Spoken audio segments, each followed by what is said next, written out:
Continuando con el módulo de cardiología, en este video veremos insuficiencia circulatoria. Comenzamos con síncope, que se define como la pérdida brusca de la conciencia de corta duración y resolución espontánea que no deja secuela neurológica. Es producido por una caída brusca del flujo cerebral o un déficit transitorio del metabolismo a nivel cerebral. Dentro de las causas etiológicas, tenemos síncopes que son de origen cardíaco y que se deben a una caída brusca del gasto cardíaco o a una incapacidad de aumentar este gasto durante el ejercicio. Pueden ser obstructivos, como lo es la estenosis aórtica y la estenosis pulmonar, o la miocardiopatía hipertrófica. Puede deberse también a arritmias, principalmente bradicardias, taquicardias o bloqueos AV. El síncope tensional es debido a una hipotensión ortostática que se debe a un fallo en los vasoreceptores. En cuanto al síncope reflejo o síncope vasovagal, es el producido por una respuesta anormal que se caracteriza por una inhibición simpática responsable de la caída de la tensión arterial y una activación parasimpática responsable de la bradicardia. Los estímulos que desencadenan este reflejo pueden ser estímulos como la deglución, la micción, dolores intensos, generalmente dolores de tipo cólico, el calor excesivo o las emociones. Las causas del síncope neurológico son la insuficiencia vertebrovascular y los tumores o hematomas a nivel del cerebro. Y las causas del síncope metabólico son la hipoglucemia y la hipoxia. En cuanto al cuadro clínico, este se presenta con pródromos, que son la sudoración, mareos, obnubilación y palpitaciones. Se produce pérdida del tono muscular con caída al suelo. El paciente presenta palidez generalizada e hipotensión arterial. El inicio es siempre agudo y la duración es menor a 3 minutos. Debido a esto, no deja secuela neurológica. Cuando se presenta a la consulta un paciente debido a que ha presentado un síncope, debemos realizar una evaluación orientada a identificar la causa etiológica e identificar si existe riesgo de muerte súbita. Comenzamos con la anamnesis y el examen físico. En la anamnesis debemos interrogar los antecedentes personales patológicos y hereditarios, investigar las circunstancias en las cuales se presentó este síncope, en qué posición se encontraba el paciente, si estaba de pie o sentado, si estaba realizando actividad física o atravesando una situación de estrés. Investigar el ambiente en el cual se encontraba, si era un ambiente poco ventilado o con excesivo calor, como así también el tiempo de duración y cómo fue la recuperación. En el examen físico debemos controlar la tensión arterial, tanto con el paciente en decúbito como con el paciente de pie, hacer un completo examen del precordio en busca de soplos y un completo examen neurológico. Dentro de los estudios complementarios siempre se comienza con un electrocardiograma y un ecocardiograma para identificar la presencia de arritmias, como por ejemplo los bloqueos, las bradicardias, el síndrome de Wolff-Parkinson-White, y el ecocardiograma, que nos es de ayuda para hacer un estudio morfológico del corazón, ver el grosor de las paredes, conocer la fracción de eyección y identificar lesiones valvulares. La prueba de esfuerzo se solicita generalmente cuando el síncope se ha presentado en relación a un esfuerzo físico. Si con todos estos estudios no arribamos a una causa etiológica, se debe continuar los estudios para investigar causas de origen neurológico, y para ello se solicita un electroencefalograma y un TAC de cerebro. El tratamiento ha de depender de la causa etiológica. Será el tratamiento de la causa que le dio origen. Si se trata de una cardiopatía obstructiva, como es una valvulopatía, habrá que determinar si es necesario el tratamiento quirúrgico de la misma. En el caso de las arritmias, tendremos que indicar el tratamiento farmacológico o colocación del marcapaso según el caso. En los síncopes vasovagal se debe tranquilizar al paciente y a su familia, explicarle que esto no comporta un riesgo de vida y que es suficiente con que evite los desencadenantes. En cuanto al síncope por hipotensión ortostática, sugerirle al paciente o a la familia que frente a estos episodios siempre se lo coloque de decúbito supino y con los miembros inferiores elevados. Y lógicamente evitar, en este caso, el desencadenante, que es el cambio postural así de golpe, el cambio posicional de golpe. El buen pronóstico es para los pacientes generalmente menores de 30 años y cuya etiología es no cardíaca, y se consideran de pronóstico más reservado cuando el paciente tiene edad avanzada y la etiología es de origen cardíaco. Continuamos ahora con shock, que se define como una alteración hemodinámica con disminución de la perfusión tisular. Debido a esto, se va a ocasionar a nivel del tejido un déficit de oxígeno, un déficit de los nutrientes metabólicos, como así también acumulación de metabolitos tóxicos. Todo esto va a ocasionar un daño tisular. Dentro de las causas etiológicas se clasifica el shock en hipovolémico, cardiogénico y distributivo. El shock hipovolémico puede ser hemorrágico cuando las pérdidas sanguíneas son debidas, por ejemplo, a hemorragias digestivas o fundamentalmente a traumatismos. Y no hemorrágico, como en el gran quemado, en estados de deshidratación severa, generalmente por pérdidas gastrointestinales, o en la formación del tercer espacio, como ocurre en las pancreatitis agudas. Las causas del shock cardiogénico son generalmente las complicaciones, se presentan como complicación de un infarto agudo de miocardio o en la insuficiencia cardíaca grave y descompensada. Son causas también las valvulopatías, como la insuficiencia mitral y aórtica cuando son instalación aguda, o la rotura del músculo papilar. Las arritmias severas y el taponamiento cardíaco pueden ocasionar un shock cardiogénico. Y las causas del shock distributivo son la anafilaxia tóxico-medicamentosa, el shock séptico y neurogénico. En su fisiopatogenia, el shock presenta distintas fases o estadios. Siempre se inicia con una hipotensión debido a la cual se ponen en marcha mecanismos compensadores como son el aumento de la frecuencia cardíaca y la vasoconstricción periférica. Frente a esto, el paciente va a presentar como síntomas taquicardia y palidez generalizada.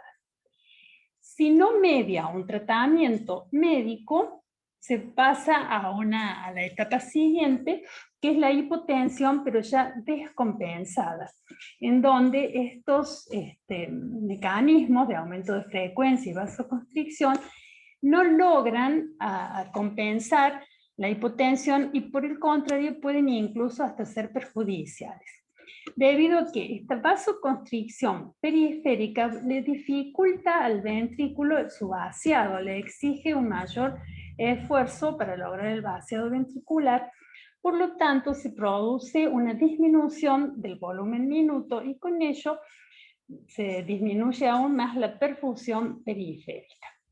Debido a esta dificultad del ventrículo, durante las sístoles, se produce una rémora hacia atrás con congestión pulmonar.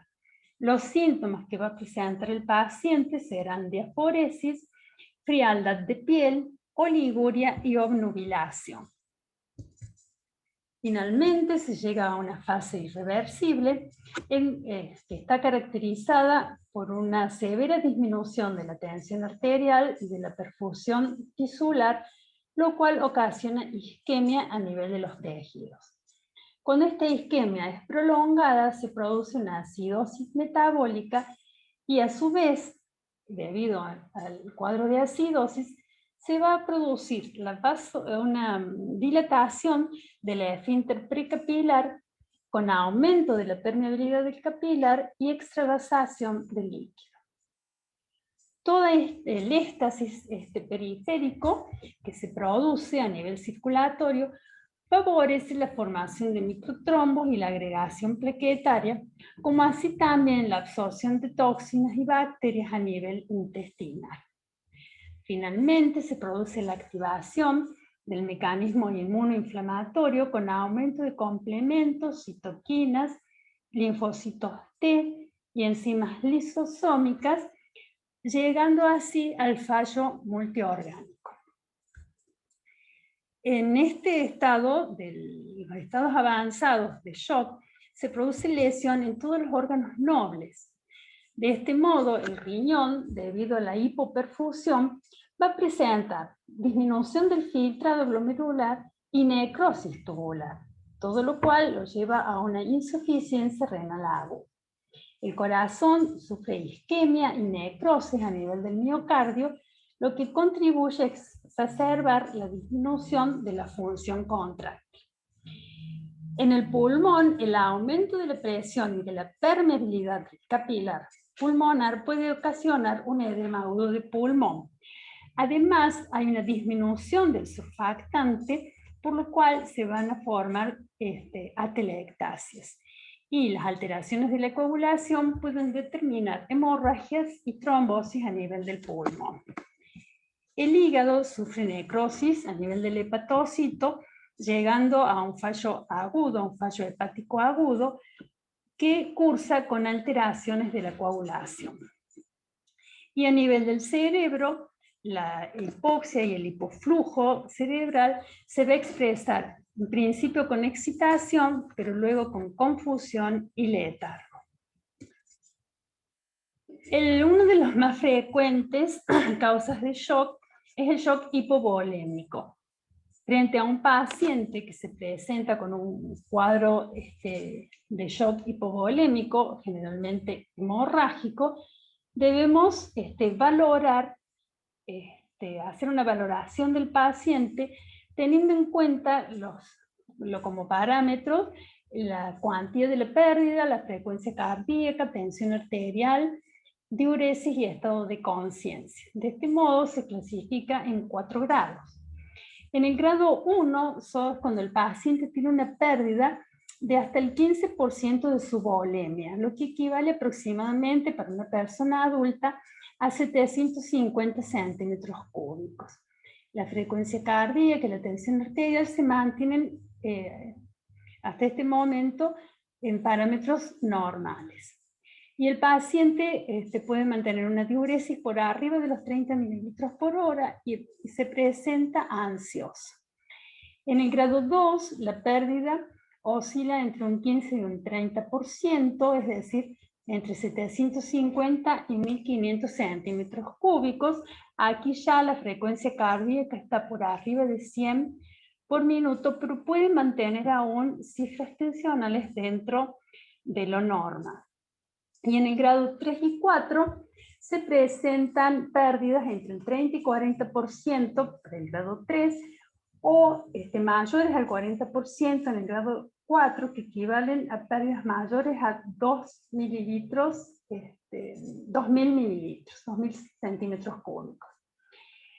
Acá ya hay un marcado aumento de la frecuencia cardíaca mayor a 120, en el grado 3 con hipotensión arterial, y mayor la frecuencia cardíaca 140 en el grado 4, también con una hipotensión arterial más severa. La diuresis va disminuyendo en el grado 3 a 5 o 15 mililitros por hora, y finalmente en el grado 4 se llega a la anuria. Y en el estado de conciencia, el paciente va a estar agitado, confuso y finalmente en letargo. La conducta médica frente a un paciente que presenta un estado de shock ha de ser colocar una vía, y se aconseja que sea una vía central, ya que esta me va a permitir realizar un registro de la presión venosa central. La colocación del catéter de Schwann-Ganz permite el registro de la presión de aurícula derecha, arteria pulmonar, capilar pulmonar y conocer el volumen minuto. Se debe realizar un monitoreo continuo de la tensión arterial y electrocardiográfico, colocar una sonda vesical para poder realizar un control estricto de la diuresis horaria, realizar un ecocardiograma y dentro del laboratorio se solicitan gases de sangre que se recomienda repetir cada 8 horas y dentro de otros análisis se solicita el hematocrito, hemoglobina, función renal, glucemia y los estudios de coagulación. Análisis que se han de repetir cada 12 o 24 horas o antes, si el caso así lo indica. El objetivo inicial del tratamiento es asegurar la perfusión de los órganos vitales. Para ello debemos mantener cifras tensionales que oscilen entre 80 a 90 milímetros de mercurio y asegurar además una adecuada oxigenación con una presión de oxígeno igual o mayor a 60 milímetros de mercurio. Pero el objetivo principal del tratamiento es tratar la causa etiológica y fundamentalmente controlar la hemorragia, controlar el sangrado. Frente a un shock hipovolémico, entonces, debemos hacer una reposición de volumen, pero esto debe hacerse conjuntamente con deteniendo la hemorragia, brindando el tratamiento adecuado frente a estas pérdidas sanguíneas.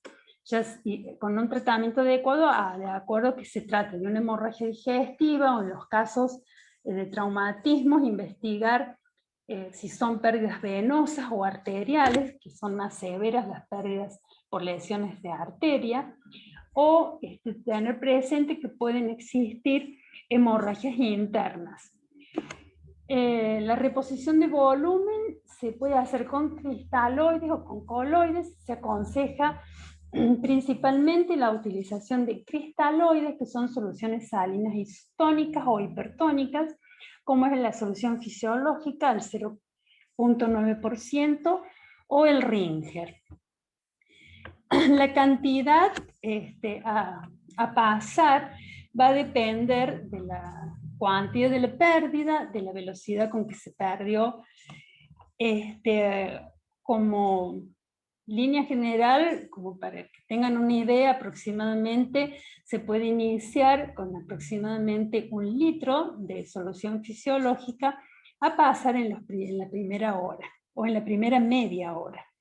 Pero esto, reitero, va a depender siempre del caso del paciente.